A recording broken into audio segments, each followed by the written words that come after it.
What's up, guys? Welcome back to Newswave. Well, ever since Microsoft made the announcement that Indiana Jones would be going to the PlayStation 5 next year, things haven't been going great online for the brand, specifically with the community, and now Phil Spencer has responded and even explained why they are doing some of this stuff, and that's now brought up even more questions. We'll go over that, though, here today. Also, we are going to be talking about the potential for a Nintendo Direct that could be happening in August, which is strange since there's one more week left in the month. Well, now, based on new rumors and reports going around, seems like there could be some expectations for a Nintendo event. Then we'll also be talking about Black Myth Wukong, which continues to roll along with sales and current players, and even having a positive effect on the PlayStation brand in China. So if you guys enjoy these videos, make sure you hit that like button, helps it a ton. And if new here to the Spawn Wave channel, make sure you subscribe down below. And of course, members of the channel do get Newswave early. If you'd like to learn more about that, click the join button down below this video. And we're gonna start today with Lego and Mario Kart, which this was teased at the end of that Lego Direct that they had earlier this year, where they showed off a bunch of new Mario sets.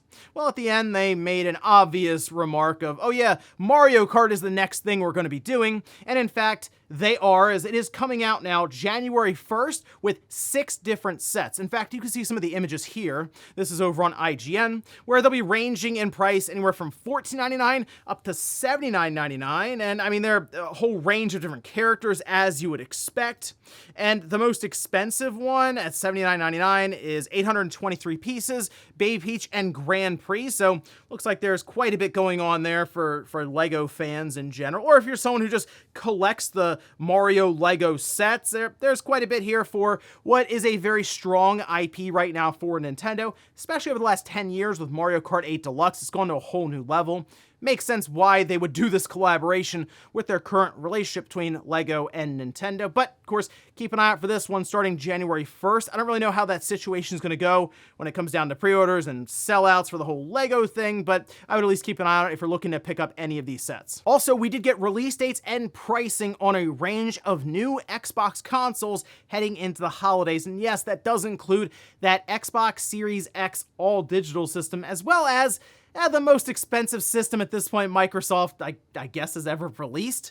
Well, it's also technically rivaling that $600 price point of the PlayStation 3. We can see the list of SKUs here. This is over on CNN with them lined up here. These are all Best Buy prices, but it's the MSRP for them. The Xbox Series X Galaxy Black Edition, that is the 2 terabyte Xbox Series X, yes, coming in at $600. Now, these 3 systems are launching October 15th. They were originally shown off actually over the summertime. We were just waiting for a price point and release date, although that $600 price was floated technically. So there we have it. It's now official. You also have the Xbox Series X 1 terabyte digital edition at $450. So take $50 off the typical $500 price point. The Xbox Series S 1 terabyte robot white, that coming in at $350. I know the $600 obvious sticker shock, but I guess technically inflation from 2006, it's and the fact that we've seen now $500 consoles already launching in 2020, not as big of a blow as we saw back then, but still, it is interesting to see consoles creep their way up now to this price point, despite the expanded storage. Does make me wonder, what price is that PS5 Pro gonna show up at? Because it seems like we're getting pretty close to that reveal. Could it also be $600? Could it be more? Guess we'll see. Anyway, these different systems will be up for sale October 15th, but pre-orders are now live across a range of different online retailers, and it appears after October 15th, they'll continue to roll out to different countries as they do like this staggered global release. Oh, and I did see this Humble Bundle. I just wanted to point out, especially for people who have been looking at the Resident Evil franchise, I mean, you can see this here at $30. They have 11 different Resident Evil games, and it's spanning pretty much the universe of Resident Evil here. An easy way to get into the franchise, I would say, and it even has Resident Evil Village Gold Edition. I mean, you're missing like Resident Evil 4 Remake, I guess, but you also have just the regular Resident Evil 4, but these are all games that would be redeemable on Steam. So if you have like a Steam Deck or a ROG Ally or something, obviously this would be a really good pickup. And again, at $30, it seems like a pretty good deal at that point over on Humble Bundle. So I'll just leave a link down below if you want to check it out. And guys, with some of the quick news out of the way, let's get into the bigger stuff. Let's start right away with Phil Spencer at Gamescom, as he did participate in an interview that was actually recorded and posted online, so we can take a look at that, as well as just the transcript that was posted up by Tweaktown, as he did discuss their decision to move Indiana Jones to PlayStation 5 next year, as well as just a bunch of first-party games they've been moving over, seemingly in waves, and it does feel like we're currently in wave 2, which tells me that yes, more games are going to be announced here in the not too distant future, but let's take a look at the full transcript that was posted on Tweaktown. Starting at the top, again, Phil Spencer, saying, going to the PlayStation 5 announcement, obviously last spring we launched 4 games, 2 of them on the Switch, 4 of them on the PlayStation. We said we're going to learn, and we said we'd watch, and I think at the showcase, I might have said, from our learning, we're going to do more. When I look now, what I see is that our franchises are getting stronger, our Xbox console players are as high this year as they've ever been, which I do want to pause here for a second. If I was the person interviewing, I would have immediately had a follow-up question like, really? Your Xbox console players, this is as high as they've ever been? Is this also counting Xbox 360, Xbox One, along with the Xbox Series? Are you concerned about the current trajectory of the Xbox Series? Down 44%, down 30%. Like, these are statistics I would have and just ask more about this, which is probably why I'm not doing the interview. They go on to say, so I look at it and I say, okay, our player numbers are going up for the console platform. Our franchises are as strong as they've ever been, and we run a business. It's definitely true that inside of Microsoft, the bar is high for us in terms of delivery that we have to give back to the company. We get a level of support from the company that's just amazing in what we're able to go do. So I look at this, how can we make our games as strong as possible with our platform continuing to grow both on console, on PC, and on cloud? I think it's just going to be a strategy that works for us. But the last thing I'll say is that I think as an industry right now, there's a lot of pressure on the industry. It's been growing for a long time, and now people are looking at ways to grow further. I think us as fans, as players of the games, we just have to anticipate that there's going to be more change in how some of the traditional ways that games were built and distributed. That's going to change. That's going to change for all of us. But the end result has to be better games that more people can play.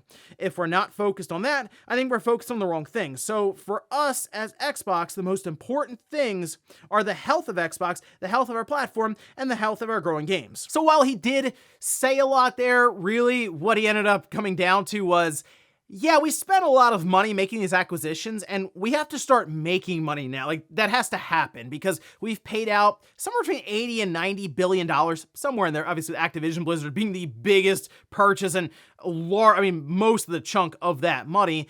We have to start returning some of that investment now. And the fact that Satya Nadella has gone on record saying, I don't get it with the whole exclusives thing. Let's just sell to as many people as we can.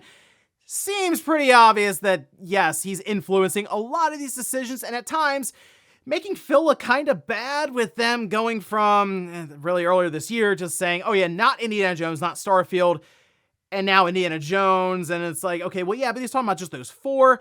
It's when you start to have to break it down to that kind of, like, you're picking out certain words and you already lost the mainstream that are looking at that and they're like, I don't get it. He said Indiana Jones wasn't going. So that's sort of the sentiment that you're seeing online now, specifically, yes, on social media, but it also wouldn't shock me if just people here and there are talking about it, like, yeah, I guess I can just get a PlayStation now for Indiana Jones if I'm not subscribed to Game Pass. That's kind of the thing that people are looking at now as just the overall feeling around Xbox. Although apparently, they have the most people ever playing on Xbox. Again, Xbox Series, Xbox One, Xbox. Either way, though, they at least have attracted a sizable chunk of the market that they are happy with for now. And I feel like that's the biggest concern. That's what a lot of this is built around is, would we get to a position where Microsoft would look around and be like, okay, we don't sell enough Xbox consoles now, and I'm talking 2 generations in the future. Could it get to the position where, because their games are on everything, everywhere, and there's no exclusives to make you want to buy their hardware, that they just stop making it? right? That's the idea. It's like eventually the Xbox hardware goes away and they're just a software company because somebody still has to make the box, a game console, for people to buy and play. And if there's less competition in that space, maybe that $600 price point that we're kicking around now for this Xbox Series X 2 terabyte and a PS5 Pro would look absolutely cheap compared to what the sole console provider would be charging. I will say though, I think we're still pretty far off from that if we're maybe 2 generations off. And Microsoft has already said they are creating a next generation system. Apparently the largest technological leap we've ever seen. I've got to see what exactly that is, but still, they're at least in it, I would say, for the next 10 years. So at least in that sense, we're good for a little bit now. But this is another experiment that Microsoft is going to be running. They very well could be first market movers, or they could absolutely be making a massive mistake that would be very difficult to rebound from. And that's sort of where we are now. We'll see how things shake out in the coming years, as I assume they move more and more first-party games over to PlayStation and over to Switch as they work to recoup the $80 to $90 billion they spent on acquisitions. I guess the one positive thing is, well, putting things everywhere completely, including Halo, Gears, Forza, means they would become the biggest publisher in gaming, and I guess that's one way to repay that investment quickly. Next up, let's talk about a Nintendo Direct that people are now kicking around as likely even for this month. And this is kind of strange because it did start to get to a position where people were sending it to me like, hey, did you see this? Because it seems like this is happening next week then. Since, yeah, there's only 1 week left in August, but it appears that PH Brazil has actually doubled down on the idea that there is an event that's not that Nintendo Direct, that Direct Museum thing. And I saw that and I said, oh, okay, maybe that's what it was. I think a lot of people believe that. Well, no, we can actually see this. This is posted up over on Famaboards and quoted by the Reddit Gaming Leaks forum there. And he says, but to your point, no, this wasn't all I was talking about. There's more coming this month. Why would I suggest this would cause movement in the speculation thread? Now, a few weeks ago, we did have this quote from Fanboard saying some presentations, he doesn't specify which ones, that were scheduled for the end of September seem to have been brought forward to the next couple of weeks. So this is really all it's taken at this point for people to go, oh, well, I mean, we can narrow this down. It's next week then, right? Well, it really comes down to what this is and if it's a thing at all, right? So that's sort of where I am with this. And that's one of the reasons I would caution people on this one, because I've already seen headlines start up and tweets and stuff going Nintendo Direct, big General Direct, the September one. They moved it up. It's next week. What if this event was a treehouse for the Zelda game coming up, right? Echoes of Wisdom, where they just sit down for 15 minutes and show the game off, talk about it a bit more, and do one big final marketing push.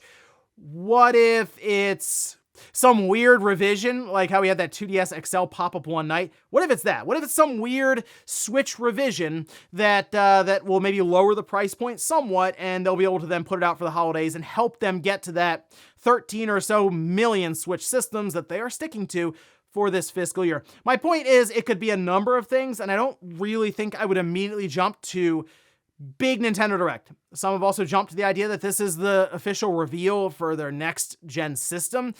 Again, caution there. I think they're going to go into maybe end of September or October, maybe just ahead of that Tokyo Game Show to do that, if, of course, third parties want to talk about it at that event, and I'm sure many of them do. So that's my issue there, is I would caution a bit. We'll just see what happens next week, considering, again, there's one more week left in August, and we'll see if PH Brazil can get this one right, because in the past they've been kind of shaky with some of the stuff. Next up, let's talk about Black Myth Wukong, that has been an absolute sensation online when it comes to sales and just general interest at this point. I mean, this is like basically a debut game, we'll say, especially on consoles and PC, the high-end HD gaming market with Game Science. So it seems like at this point they've done really well for their first outing.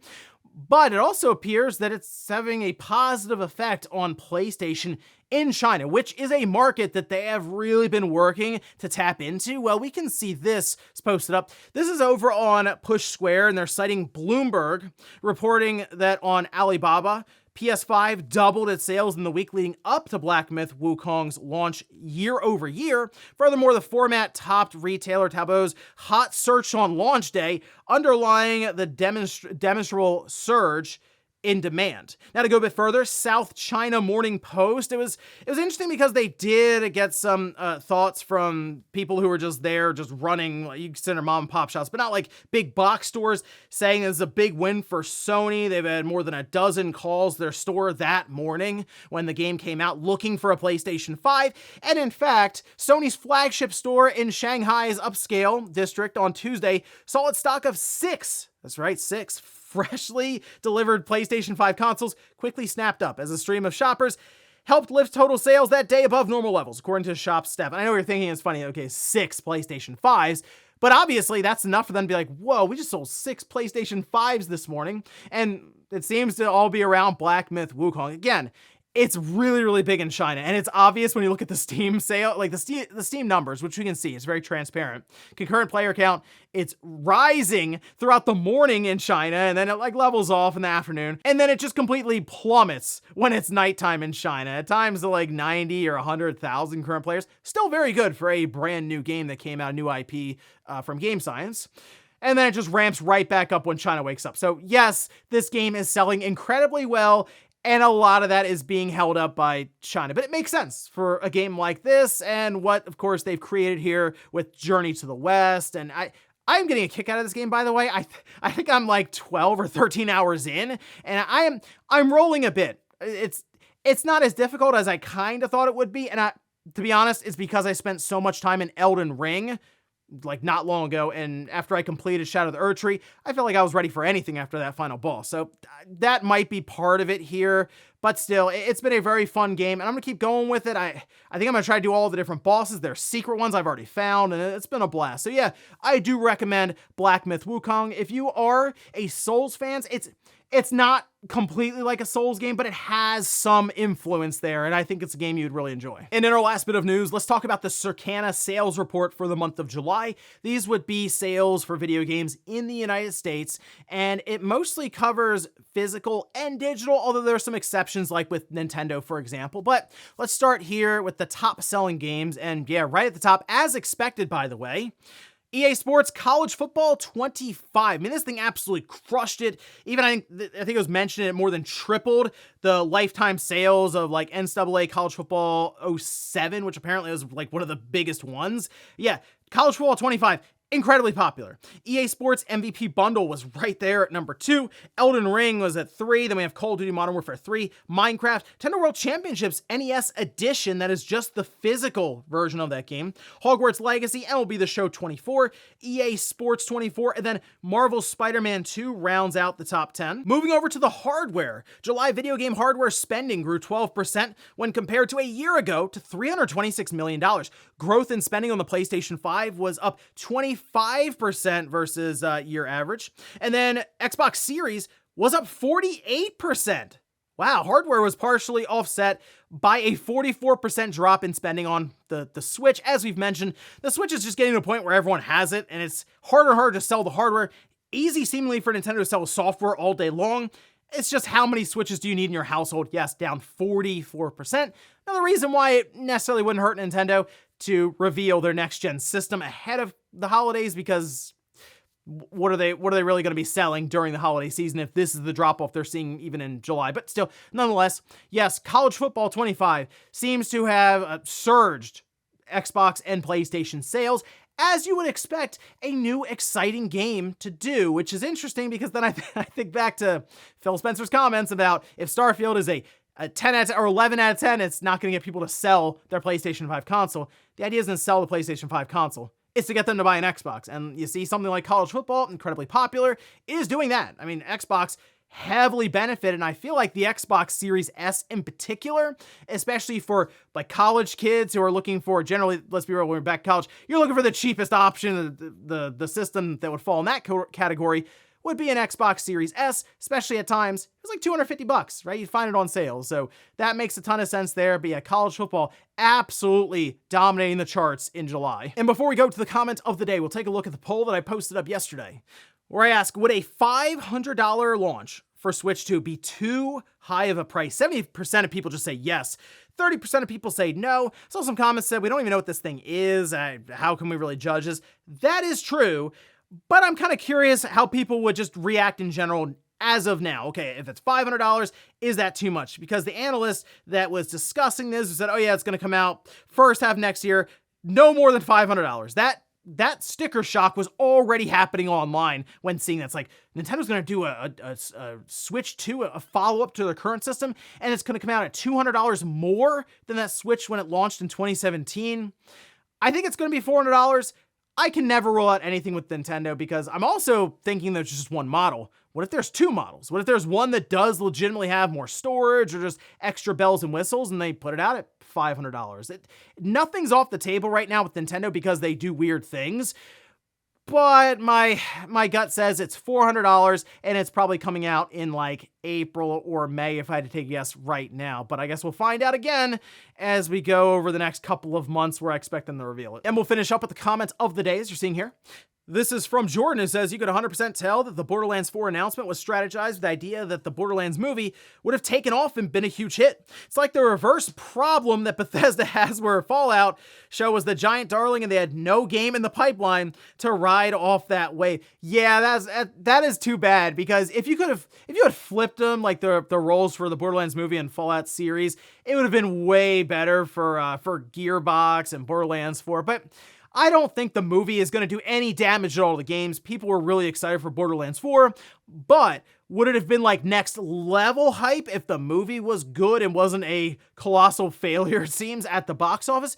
Yeah, that would absolutely would have helped the announcement, but still, it's Borderlands. People know what they're looking at with the games, and they'll be pretty excited, I'm sure, as we learn more, since it's also coming out in 2025. By the way, strong year next year, seemingly for Take-Two and 2K, with all of this stuff getting announced, and then, oh yeah, that's right, GTA 6 is coming out next year. And ladies and gentlemen, that's going to do it here for Newswave. If you enjoyed this video, guys, hit that like button. If not, hit the dislike. Leave comments down below about everything we talked about here today. And if you missed yesterday's Newswave, I'll have it right up here in a card. Or maybe you wanted to see what exactly comes in the mail if you order a PlayStation Portal off of AliExpress. Thanks, guys, for watching, and I'll see you next time.